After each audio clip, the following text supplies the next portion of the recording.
Hi అండి, అందరికీ నమస్కారం. ఈ రోజు అయితే రొయ్యల కూర ఎలా చేయాలనేది వీడియోలో అయితే చూపిస్తాం. చూడండి, వీడియో అయితే లాస్ట్ దాకా అయితే చూడండి. అలాగే మన వీడియో చూస్తున్నట్టయితే సబ్స్క్రైబ్ అయితే చేసుకోండి. వీడియో అయితే చాలామంది అయితే చూస్తున్నారు, సబ్స్క్రైబ్ చేయటం అయితే మర్చిపోతున్నారు. అయితే లాస్ట్ దాకా అయితే చూడండి. రొయ్యల కూర అయితే చాలా అంటే చాలా బాగా చేస్తాను. చూడండి ఒకసారి అయితే వీడియో. నేనైతే కేజీ రొయ్యలు అయితే తీసుకున్నాను. అలాగే దాంట్లో కొంచెం పసుపు ఉప్పు అయితే వేసి ఉడకబెట్టుకోవాలి. అలాగైతే డేక్షాలు అయితే రొయ్యలు వేసుకొని పెట్టుకుంటున్నాను. అలాగే కొంచెం ఉప్పు అయితే వేసుకున్నాము. అలాగే కొంచెం పసుపు అయితే వేసుకుందాం.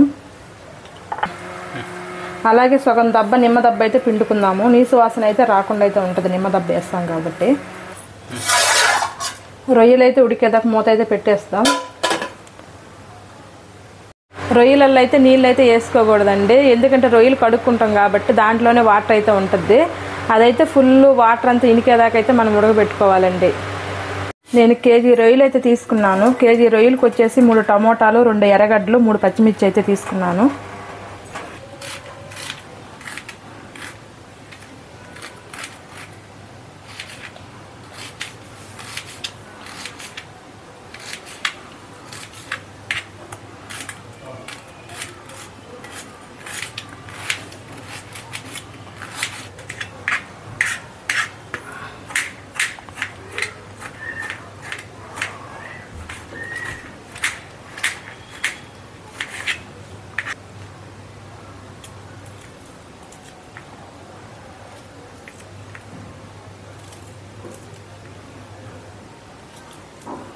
రొయ్యలు అయితే ఉడికాయండి.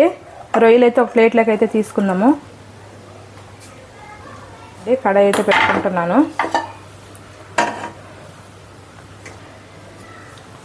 నూనె అయితే 3 స్పూన్లు నూనె అయితే వేసుకుంటున్నాను.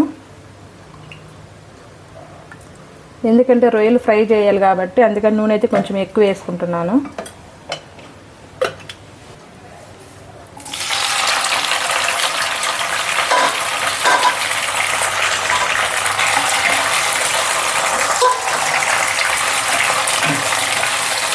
రొయ్యలు అయితే నూనెలో అయితే ఫ్రై చేసుకోవాలి. ఫస్ట్ చేసుకున్న తర్వాత అయితే రొయ్యలు అయితే బాగా గట్టి పడతాయి, మనకి తినే కూడా టేస్ట్ అయితే బాగుంటాయి. బ్రౌన్ కలర్ వచ్చేదాకా అయితే ఫ్రై చేసుకోవాలి.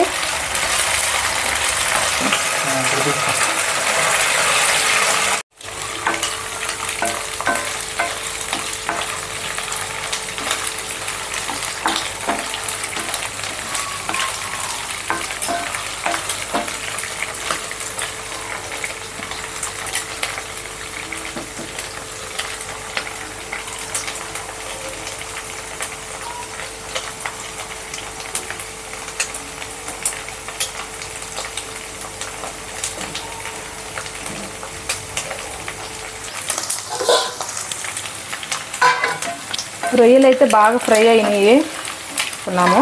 అవి అయితే ఒక ప్లేట్లోకి అయితే తీసుకుందాం.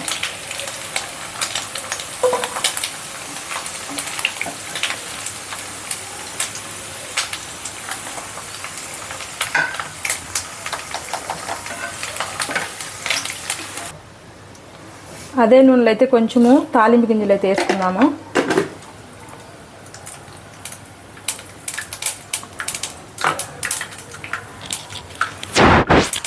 అలాగే పచ్చిమిరపకాయలు, ఎర్రగడ్డలు కట్ చేసుకున్నది అయితే వేసుకుందాము.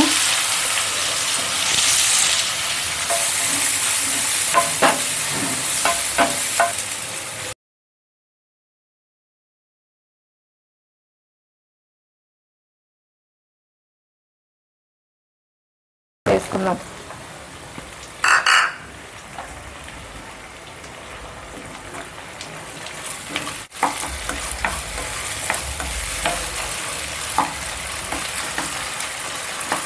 అలాగే కొంచెం కరివేపాకు వేసుకుంటున్నాను.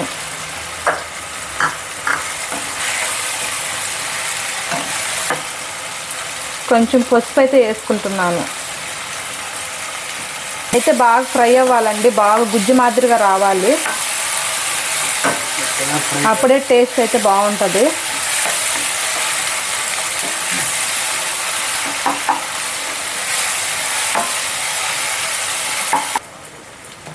అలాగే 1 స్పూన్ అల్లం పేస్ట్ అయితే వేయాలి.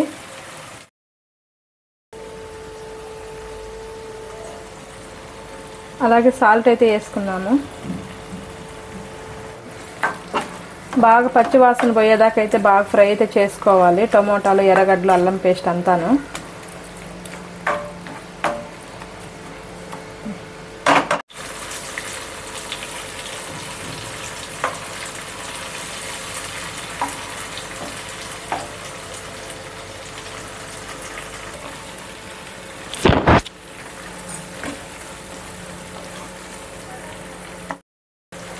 అలాగే 2 స్పూన్లు కారం అయితే వేసుకుందాం. ఈ కారం అయితే మేము ఇంట్లోనే తయారు చేసుకున్నామండి. మసాలా అంతా అయితే వేసి పట్టించుకున్నాం కారము. ఆ మసాలా అంతా వేసి పట్టించుకుంటే కారం అయితే టేస్ట్ అయితే బాగుంటుందండి. మేము అంగట్ల కారం అయితే వేసేది లేదండి.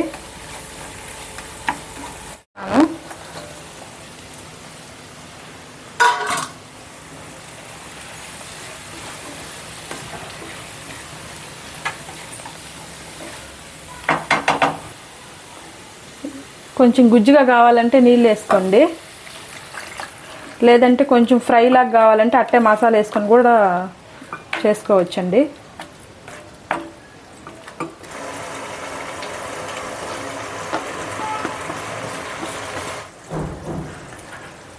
అలాగే మూత పెట్టేస్తున్నాను.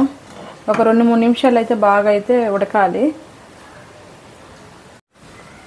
అలాగే మూత తీస్తున్నాను. 1 స్పూన్ నిండుగా ధనియాల పొడి అయితే వేస్తున్నాను. 1 స్పూన్ గరం మసాలా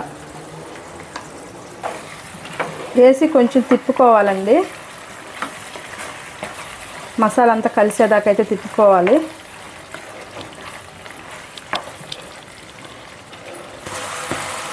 అండి రొయ్యల కూర అయితేను ఇంతేనండి. రొయ్యల కూర అయితే సింపుల్ అండి. అందరూ ఇలాగైతే ఒకసారి అయితే ట్రై చేయండి. రొయ్యల కూర అయితే అయిందండి. కొంచెము కొత్తిమీర అయితే వేసుకుందామండి లాస్ట్లో.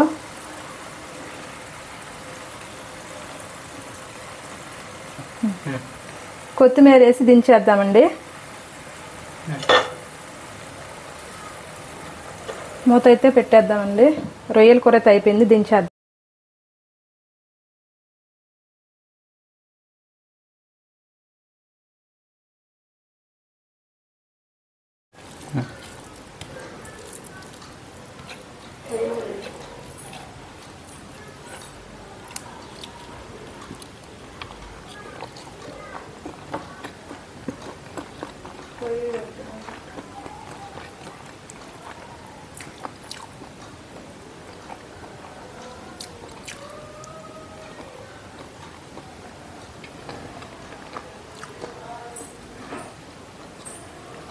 రొయ్యల కూర మాత్రం అదిరిపోయిందండి.